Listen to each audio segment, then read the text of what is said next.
Welcome to What Nobody Tells You. I'm your host, James Ferrigno.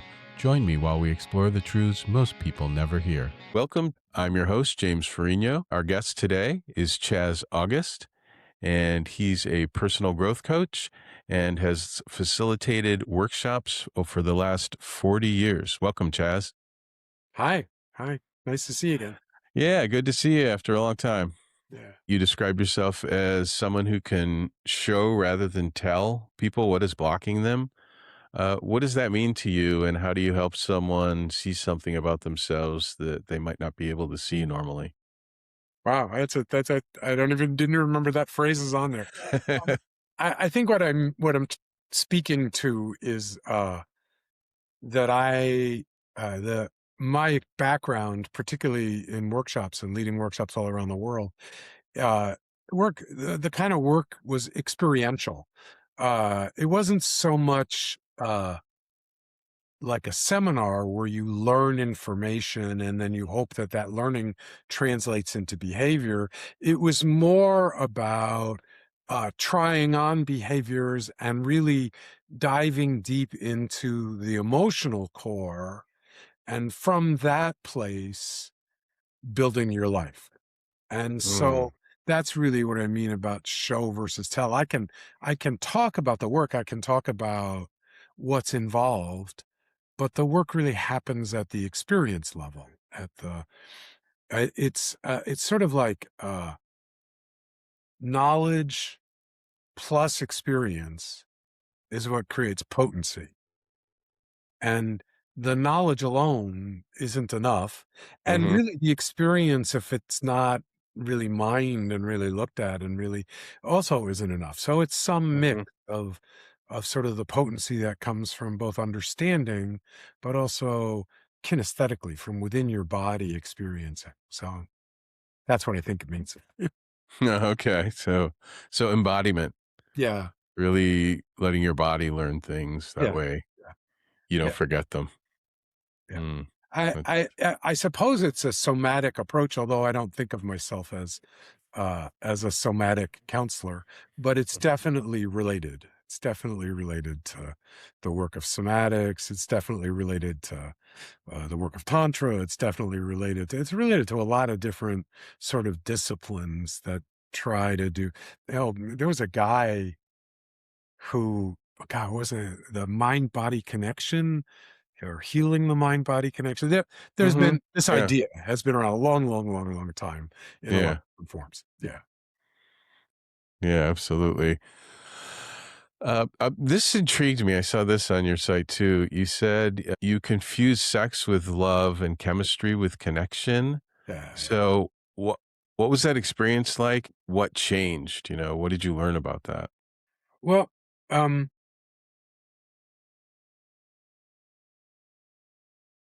I in my I have I come from an abusive household, and I have a lot of childhood trauma that sort of has chased me into my adult years, and Mhm, I uh, spent a lot of time sort of trying to avoid that childhood trauma rather than do anything about it or really embrace it. And so one of the forms that took for me was that growing up in an abusive household, love had a really expensive cost. Like it would have been. I mean, I really wished often that I could just not care about these people, just like leave, mhm. go away somehow. I used to beg my parents to tell me that I was adopted. Tell me I don't Oh, belong to you. okay. Um, so what I saw in popular culture as a teenager, I was born in '53, so I was a teenager in the '60s, and that's Mhm, the free love movement. That's the beginning of hippies. That's lots of songs that have the word love in them. That's and what I saw was sort of performative. Oh, I mhm. see what love looks like. Love looks like seducing somebody and being sexual with them. And then that will somehow fill this hole inside me that of course, it doesn't. Mhm.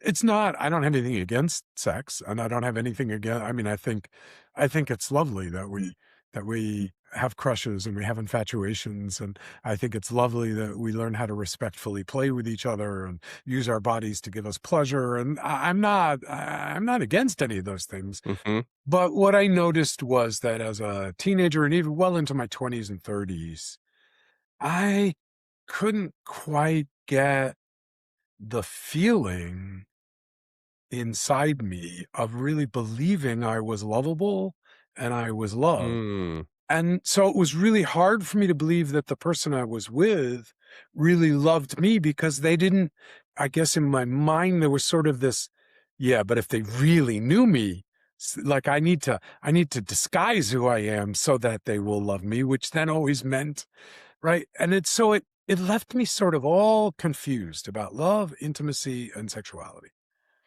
Um, Mm. all of which are good things, and I'm really in favor of all of them. Uh-huh. And I think a lot of people, there's a hunger inside us, and we try to fill that hunger with sex. Mhm. And mostly it only works a little bit. There's Mhm. a hunger for intimacy inside us, and often we try to fill that hunger with sex. And Mhm. it kind of only works a little bit, if not at all. Mhm. I think that there's a way that the big feelings of sex and sexuality, the big emotions that are attached to it, the things that all those endorphins and all that dopamine that our body is producing when we're being sexual, we sort of think we're feeding this emptiness that Mhm. we really are only playing on the outside of. And Mm. that's what I noticed about me and what, as I began to work with others, was sort of this common theme. People who weren't getting sex and then felt unloved, Mhm. people who were using sex to feel loved, Mhm. people who were feeling loving, but c who the person they were trying to express it to couldn't take it in because of their own stuff about, right? All of this misfire, Mhm. and that I really liked the message of my teen years, the free love and love is everything Mhm. and love, love, love, love, love. All you need is love, and Mhm. you know, I loved that message. It's a great message. Mhm. It Yeah. needed some fine tuning. It needed some. I needed, Yeah. and it took me a long time to begin to decouple sort of all this performative behavior I was doing that Mhm. wasn't filling me, and then I there's a certain despair in that, like okay, I've taught myself how to seduce partners. I've taught myself how to get sex, and Mhm. but then afterwards, I'm still not necessarily feeling lovable. I'm still not, it's not a deep contentment. It's more scratching an itch, Mhm. and so that sort of became the work of my life. How do I, Mhm. how do I figure out, how do I get past all this? And I've tried a lot of therapies. I've been in psychotherapy. I've done breath work. I've done tantra. I've done somatic therapy. I've done a lot of, Mhm. because I'm really like, some part of me keeps thinking, there's a line from a song that I'm only watching half of the parade, like Mhm. some way that there was some. So that's the work, really. The work is to start to unpack all that Yeah. and to start to figure out, well, to reframe what I think is happening. What Mhm. if it's true that the universe is filled with love, that God loves me, and that Mhm. maybe it's the fundamental truth about God, in my opinion. Mhm. God is love. I'll just go with that, right? I Mhm. complicated, but I'll just go with that. Okay, so then if that's true, then why aren't I feel like you remember that children's story, The Point, where it's about a boy that's born with a round head in a land where everybody else has a pointed head. And Vaguely, yeah. yeah, Yeah. yeah. And I always felt like that boy that had the round head. Like everybody Oh. has this point, and I didn't have a point. And Mm. at some point, you have to figure out maybe everything does have a point, but maybe it doesn't look like what you thought it was going to look like. And maybe Mm-hmm. there's work, remedial work to deal with, for me, to deal with the traumas of my childhood Mm-hmm. in a more constructive way. So, Mm-hmm. and then the Yeah. work I do is the work I teach. The work I'm working on myself is the work that I work with others. People come to me who are wrestling with many of the same issues, and we talk about things I have done and things I do and ways to look at things and ways to be with oneself that can move the needle, that can shift this, that can make it better. So, long answer, Yeah. sorry. Yeah, If you're absolutely. looking for practical help creating healthier relationships, understanding your emotions, and creating lasting changes in your life, I also work with people one on one.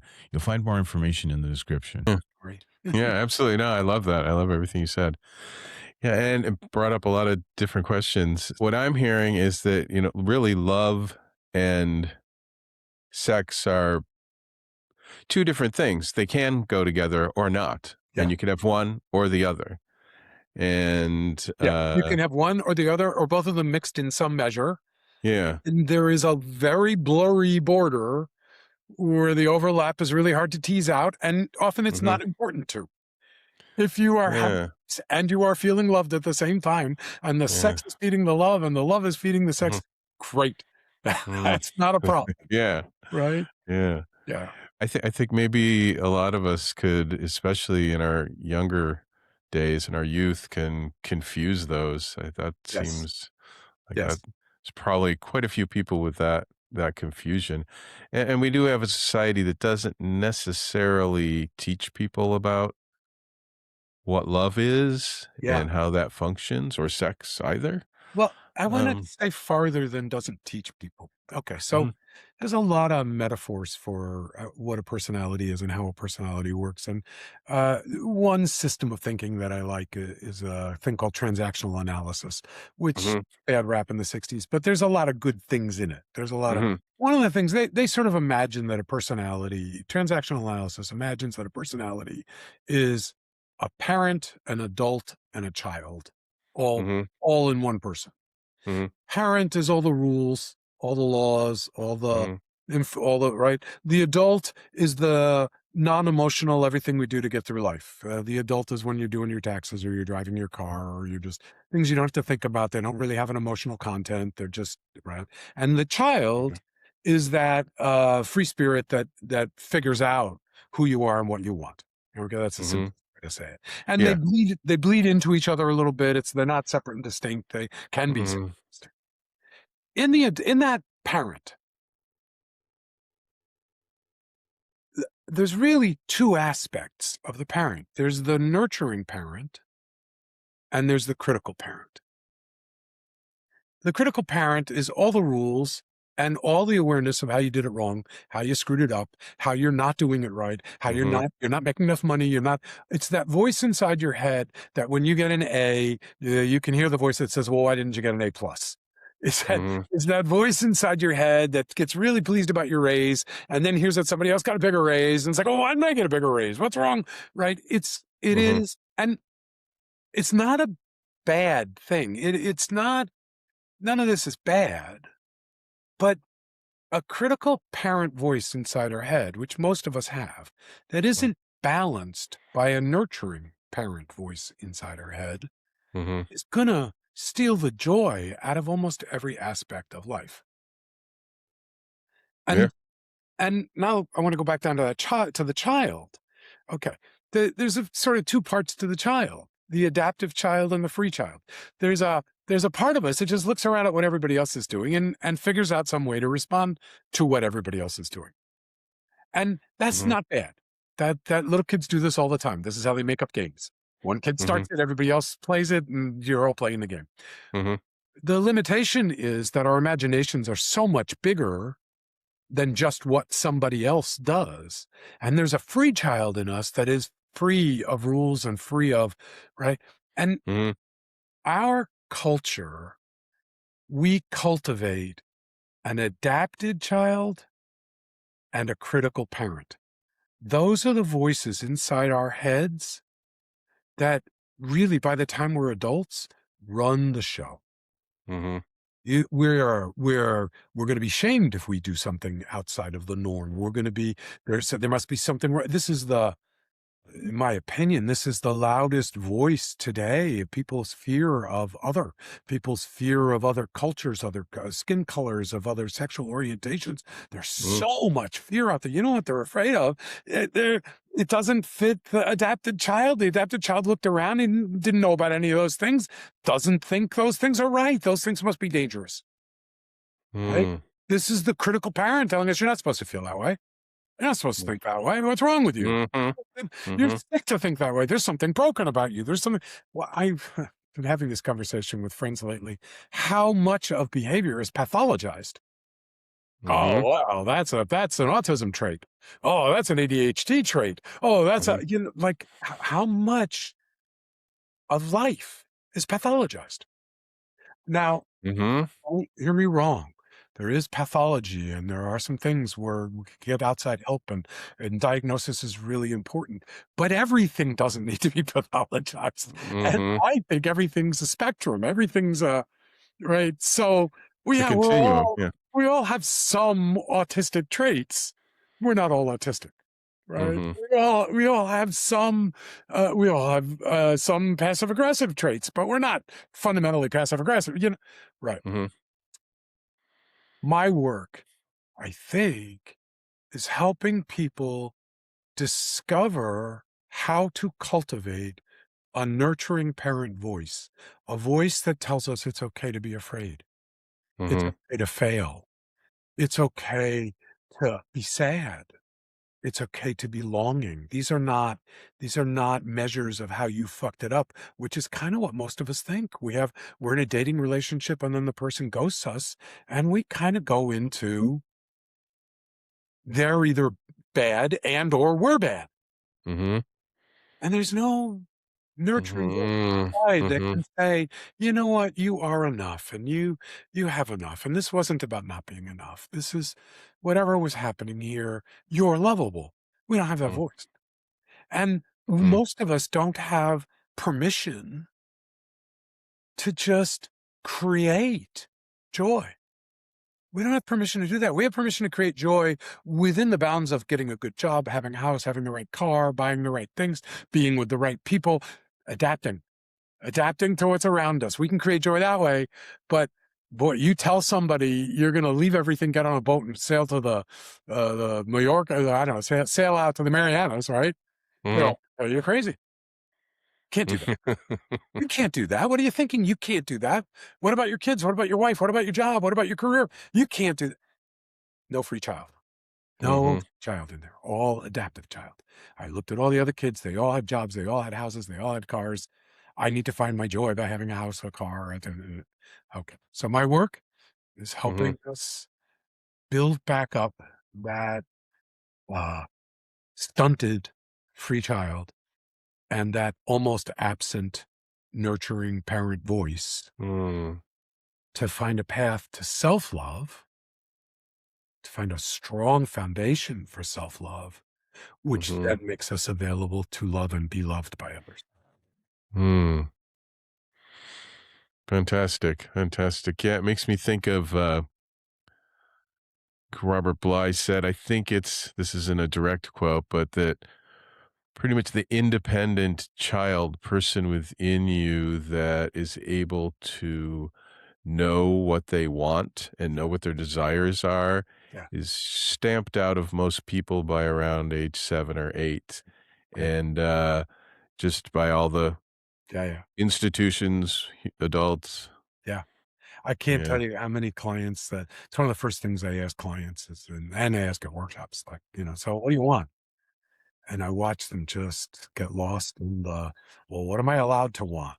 What, what's on Yeah. What are the rules? available for me to want? Like what's okay for me to want? What can I Hmm. want that you won't think I'm sick or weird or broken, and I won't think I'm sick or weird or broken, Hmm. right? Yeah, no, no, that this is actually often my work starts with people. I ask people, well, okay, what don't you want? What do you not want? We're mostly Mm, better at that. We're mostly better at saying, well, I don't want this and I don't want that. And sometimes that can lead us into what we haven't really been experiencing, what we haven't really been listening to. So, mhm, and then it's not enough to just listen to it. Then you got to figure out, well, how do I live into this? How do I, mhm, like, what are the steps to actually, like, okay, so I needed something in my childhood. What would have helped would have been mhm, parental voices that were constantly balancing criticism with nurturing, where I felt mhm, safe to explore. And then when I was exploring, that provided nurturing for the exploring, like mhm. they needed. Great. Most of us didn't get that. Most of No. us parents were too busy. They had too many other kids. They were working hard. They were no blame to the parents. This isn't like your parents were bad. They Mhm. mostly didn't get this. If you actually think about No. if you think about world history, okay, so my grandparents were adults during the Great Depression. My parents were adults during World War II. That's two generations of people that really didn't spend very much time on nurturing or Mhm, a child. They couldn't. Survival was at stake here. Their own survival and world survival. I don't want mhm, any blame about that. I'm glad that we survived. I'm glad, But I get now we've got two generations trying to teach me not to be traumatized in the way that my parents were traumatized, and not to be mhm, traumatized in the way, and they didn't have the tools. And my mother once was having a conversation with my mother, and she said, "I just don't understand. Why would you want to help people remember stuff that they don't want to remember?" And it was like mhm, so insightful about her, right? That wasn't about me. That wasn't about my clients. I got it. That for her, being a kid in the Depression was a struggle. And then, she fell in love and the guy went off to war, and I get mhm. it. Like there were a lot of horrible feelings and all that. Why would I want to remember any of that? Yeah. But Yeah. how am I going to develop nurturing if what I'm doing is building walls around my fear, around my pain? I knew a woman who was a child in London during the Blitz, and Mhm, some work in a workshop where she was just sort of remembering being in a bomb shelter, hearing the explosions outside, and having an adult say to her, "If you cry, Hitler wins." Okay, wow, you're wow. got it. That's I really get why that adult is saying it. I totally get what's going on here. I don't have any blame, mm, but I get that we have a lot of human beings walking around without a with a having not cultivated a nurturing parent voice in their head, and have mhm, not been able to cultivate a free child, and they're not happy. It's very hard to feel loved. It's very hard, right? You mhm, feel loved in the sense that you can protect yourself from some of the vicissitudes of life. mhm. You can feel some contentment and some safety, and you can settle for that. You can somebody who was it described as leading lives of quiet desperation, you know? Yeah. Like, you can have that, and it's okay. You can make an okay life around some of that. But then you come to a person like me, and we see if we can't turn okay into the life that I dream of. Yeah, something where you can, thrive rather than just survive. Yeah.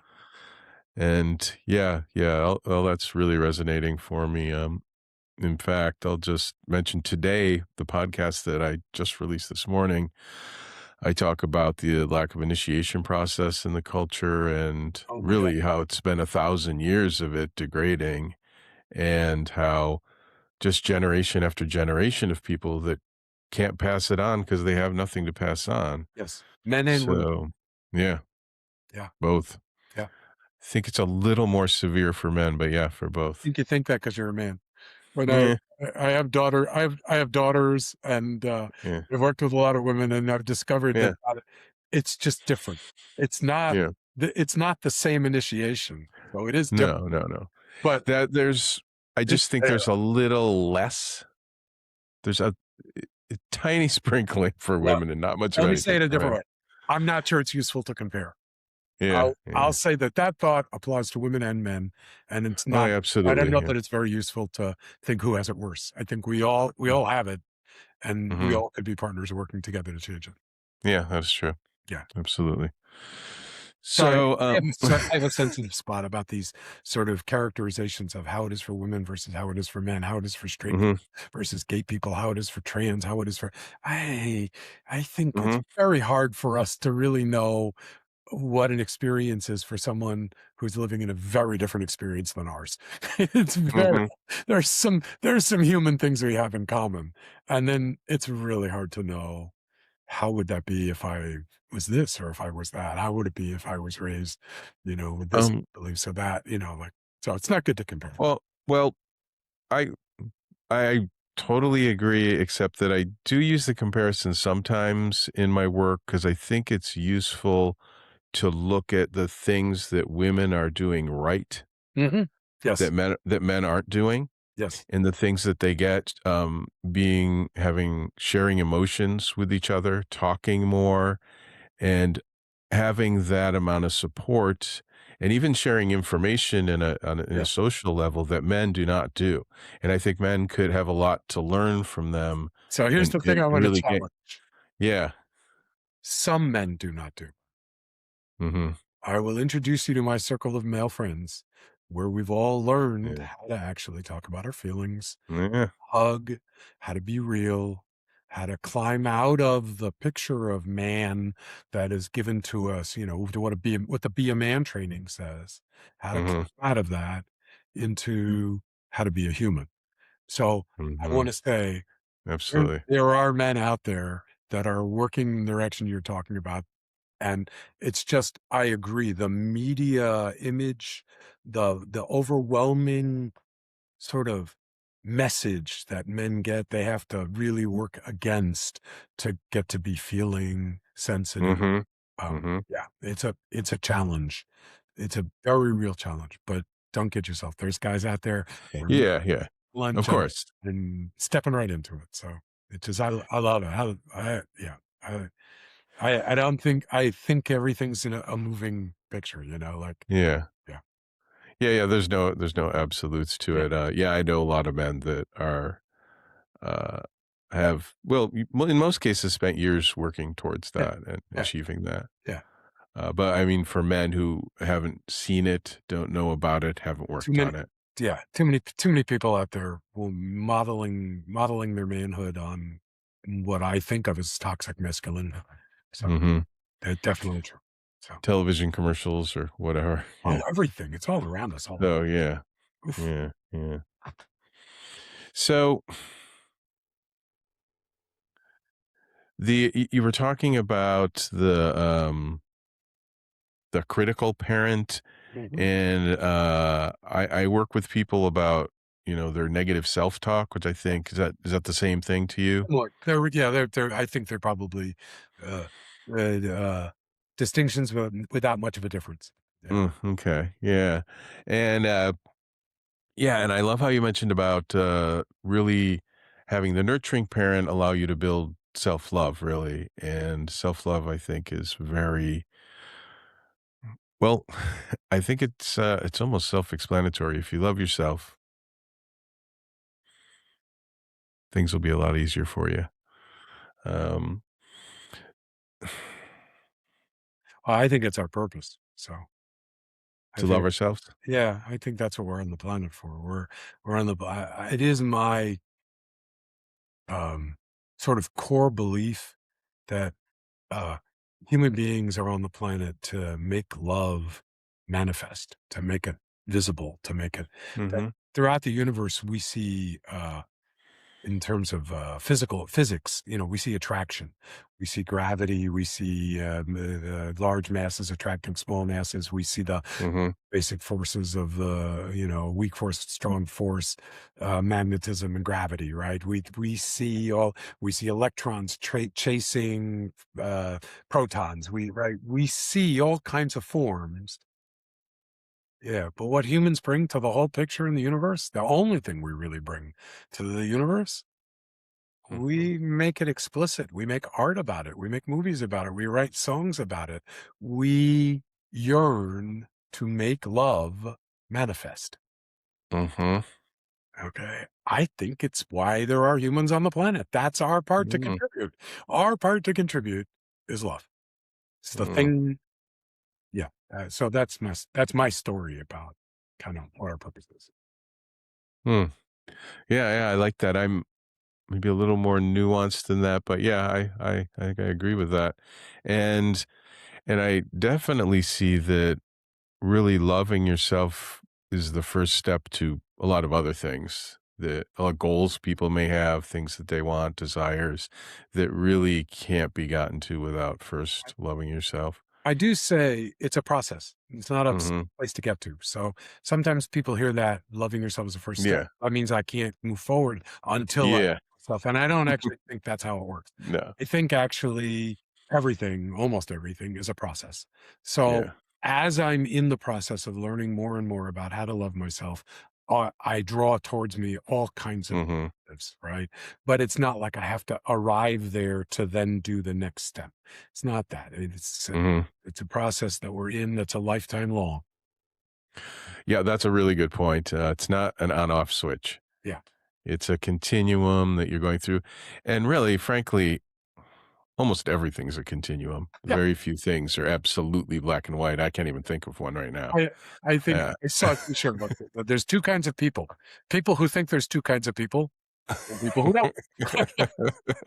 I don't think there's 2 kinds of anything. I don't really believe in yeah. polarity. I don't really believe in on-off switches. I don't Well, everything's a spectrum. Everything's a line. that's duality, right? That's Yeah. the reality of living in a dual reality. And yeah, life is a lot. If you can shed some of that duality, life becomes a lot more open, a lot easier, a lot lighter. So, I saw a movie. A lot of people have seen this movie. It's just a silly rom-com. I Hmm. have some issues with the movie. That so this is not a plug for this particular movie, but this is the idea I took out of it. The name of the movie was what was it called? Well, it was a movie about time travel. Hmm.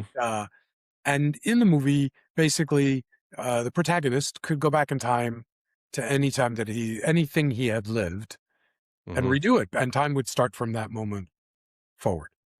Hmm. And it was a very sweet rom-com about how he meets his girlfriend and gets to go back. He keeps screwing it up and go back and do it right and go back and do it right until he finally, blah, blah, blah, blah, blah. Hmm. None of that. If you're looking for a nice, like, what the hell is it called? Is it Time After Time? No, Time. About time. About Time. Thank you. That was it. About Time. Yeah. Bill Nye and Donald Gleason. Um, Yeah. Yeah. I like that one. sweet movie. Sweet movie. Hmm. But it got me thinking. Got me thinking, okay, I can't make a time machine. I wish I could, but I can't make a time machine. And even the idea of a time machine is kind of silly, right? You can't know then what you know now, and it doesn't work that way. It just doesn't work that way. But Hmm. I thought to myself, well, all right, but what's the wisdom in here? What's the thing? And what I noticed was the places he would go back in time were places that were filled with possibility and openness. There was something that could happen that he was really wanting, and he was realizing that he got in the way of that he got in the way of it in some way. And so now he wanted to go back. He didn't kiss the girl, and he should have kissed the girl, and he realized I should have kissed the girl. So he went Hmm. back and he kissed the girl. He didn't get her name. He didn't get her phone number. He should have gotten her name. So he went back and got her. Hmm. Hmm. He didn't really get to say goodbye to his dad before his dad died. So he went back and said, okay, so I thought about this. How could we do this without a time machine? And I got this idea, 2 ideas. What if we collected, curated in our memories moments that were some of the sweetest, touching, most beautiful moments in our lives, whatever they might be? Hmm. Actually, I was just talking to my wife about this, about these moments and what some of these moments might be. Yeah, I can remember, uh, 11, 12 years old on a two-wheel bicycle with a coaster brake, uh, just flying down a hill. just the feeling of that, the feeling of being free, the feeling of being alive, the wind in your hair, going faster than you've ever gone before. Just, Mhm. just remember the joy of that moment, right? I was a tree climber as a little kid. I can remember climbing up the willow tree in the backyard and being so high up that you could feel the tree swaying in the breeze. And you could just remember feeling like you're the only person in the world and you can see for miles from the top of the tree. I can remember moments in workshops where I just felt so loved by the group of people, and we were all sort of melted into each other, open-hearted, unguarded. What if we could collect those moments? And then in a moment when we felt like our life wasn't what we wanted it to be, when we felt like we were off course, or we felt like we'd somehow missed something or made a wrong turn, what if we could just let ourselves go back to that moment in our mind? Just go back there and be in that moment for a moment. Just be there, remembering. See if we can feel it in our body. See if you can remember the memory. And take a breath. And then from that place, what's the next thing I need to do? Say, what's there to teach me what's next? Because it turns out we can do that. We can go back to times we felt nurtured, we felt safe, we felt loved. Mhm. And if we'll anchor ourselves in that time, the puzzle we're trying to solve right now may seem much more solvable. Mm. Usually, the thing we'll come back to is realizing, oh, I got it. I need to drop into my heart. When I was in my heart, this problem doesn't exist. Mm. Got it. Okay. And now I've just remembered what it feels like to drop into my heart. Let me just drop into my heart. So I think we all have a time machine inside us. I think we do, that lets us kind of remind ourselves of a nurtured, loved place to be from which we can act, from which we can interact with life. And I want to say that the critic is really good. So, you'll remember this, but but then you'll say, well, why didn't I think of that 5 minutes ago? Yeah, that's your critical parent. That's that. Mhm. Oh, great. Good. Yep. No, you're there. Okay. Let me go back and listen again. Let me go back Yeah. and time machine again, because that's what happens. What happens is our critical voice will tell us this can't work. Our critical Mm. will tell us all the reasons why we can't be happy. We haven't earned it. We don't deserve Mm. it. We don't know it. Mhm. We don't. And we have to learn how to listen to that voice, but not necessarily let it be the voice which guides the next decision. We have to learn how to be able to listen to that and then think, yeah, I want to go to a more nurturing place inside me first. Mhm. Right? Because I notice as a parent with my own daughter, we never stayed in a critical moment. I might be trying to correct something or change something or be upset about something, but that's not where the conversation ever ended. The conversation always came back to love. Mhm. Always came back to talking about my fear about whatever was happening for her and what I need to do to calm my fear and asking her how she was feeling. It always came back to getting back into our hearts. Mhm. But we don't do that to ourselves. We hear that critical voice and we don't take ourselves back into our heart. So that's my one of the things I've been working on is I've been working on having my own about time machine, Mm. just going back to moments, first kisses, moments when I thought I was cool, moments of extreme beauty. Nice thing about I'm 73 years old. Oh my God, I have so many moments of, the first time I ever just stood alone in the redwoods. Um, the moments here in California, there's moments at the beach, there's moments in the woods that are just they're so inspiring. They're so beautiful. Mhm. Um, Yeah. I'm a father. The moment my daughter was born, Mhm. what a moment! What a moment. So we have them. We have. Yeah. Sometimes we have to search a little bit, but we have them. Mhm. Yeah. Anyway, so there you go. Time machine. Fantastic. Yeah, I absolutely love that. I like the idea of taking maybe the tools that we use for a relationship and having a healthy conversations that really always come back to emotions and applying that to ourselves. Yeah. So not all of us have thought of that maybe. Yeah. And I also like the time travel aspect too. I actually not exactly that. I think yours is much broader, but I used to do this exercise. I did a lot of NLP in the 90s. Mm. And I used to do this exercise where you would go back to the memories of the things you didn't like, and then you would replay it in the way you wanted it to Yep. happen and Yep. then remember it that Yep. way. Yeah. I have a Um, certification in NLP also. well, great. Yeah, I've got whatever sleight of Or- mouth on my yeah. Yeah. bookshelf. And, Yeah. Yeah. uh, No, but absolutely so. Absolutely so. yeah. Yeah. Yeah, so it reminded me of that, and that was those tools can be pretty powerful, Yeah. yeah. Yeah. So that's what I do, and that's what I bring. Okay, that's the end of part 1 of my conversation with Chaz August. If you enjoyed it, join me next time for part 2. If today's conversation resonated with you and you'd like to explore working together, I've included a link below where you can learn more about coaching and schedule a complimentary discovery session. Hi, guys. If you could like, subscribe, follow, share, that way I can help bring you more information and better podcasts in the future. Thanks.